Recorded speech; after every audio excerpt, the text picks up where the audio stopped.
ay patungo sa pinakamataas na syudad sa Pilipinas, ang Baguio City, the summer capital of the Philippines. Ngayon pong araw na ito ay Hunyo 8, June 8. At kasama ko po ang pamilya Dayaw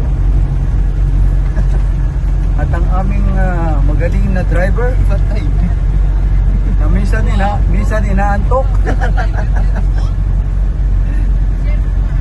Pero gising na gising siya ngayon. Dahil siya umiinom ng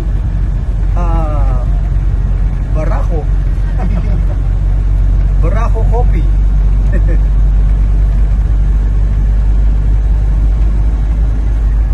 At tayo po'y papunta na sa Lion's Head.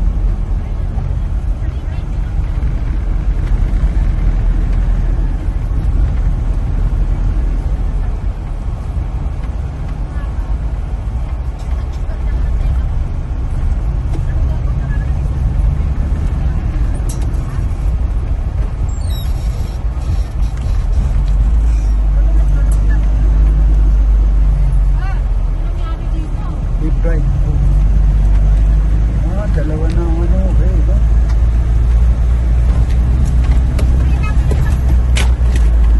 Paksakan.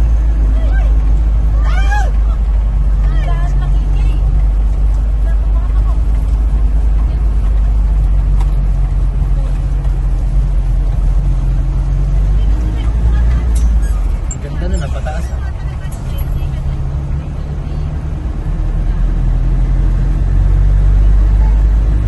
Dalawin po namin si Missionary Christopher Arpon.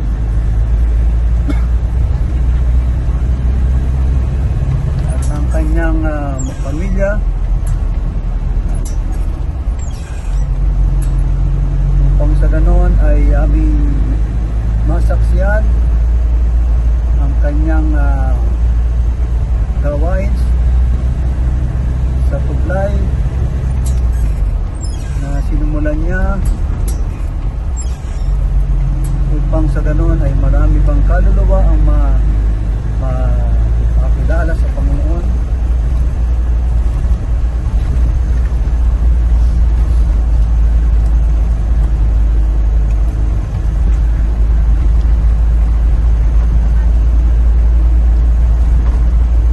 At tutulungan namin siya na pagbahagi ng salita ng Diyos sa mga tao.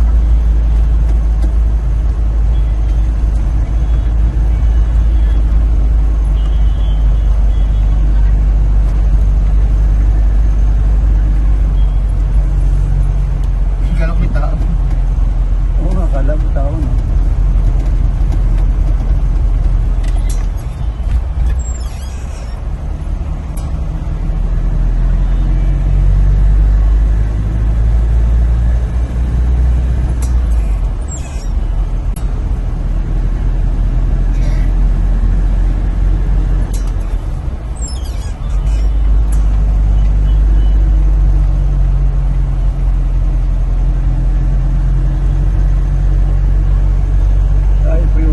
Sa Baguio, sa Cannon Road.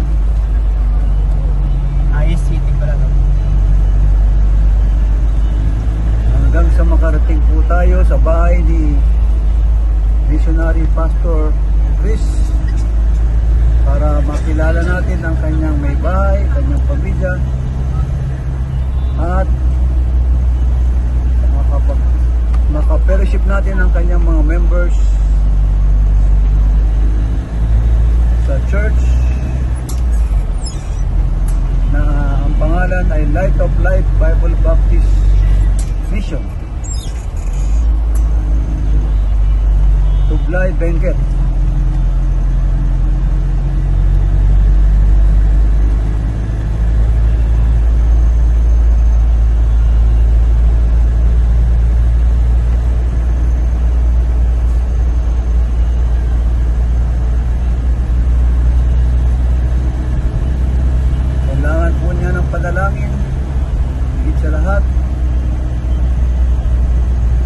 upang may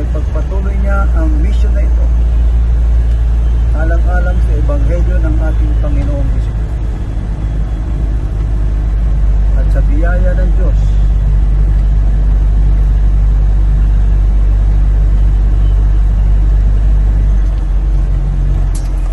at papalain niya ang gawain sa tulong ng mga kapatiran. Masikip. Ah,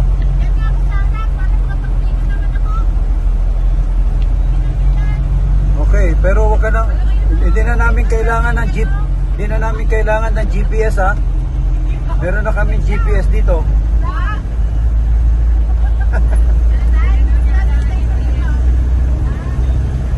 Hindi na namin kailangan ng APS, meron na kaming GPS.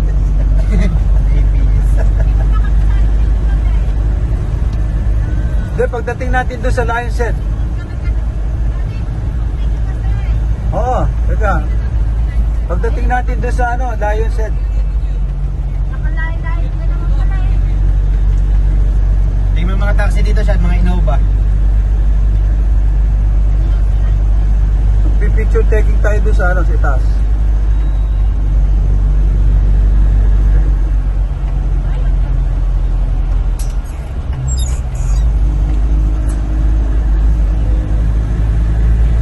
Kasama ko po ngayon ang aking anak na si Analu at dalawa niyang anak at dalawa kong apo, si Lovely Faith at si Pauline Grace, at ang kanilang tita na si Annalyn.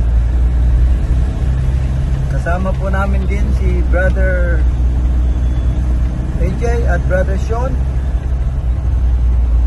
na siyang masigasig na ating manggagawa sa Nueva Ecija.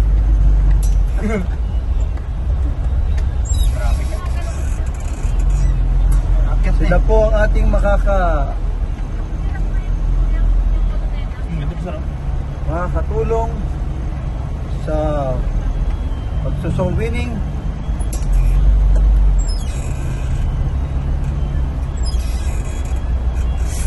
at pamimigay ng mga gospel tracts. Sana ihanda mo po yung lugar na yun na aming pupuntahan na marami pong kaluluwa na maligtas. Marami po kaming maakay na kaluluwa sa iyo.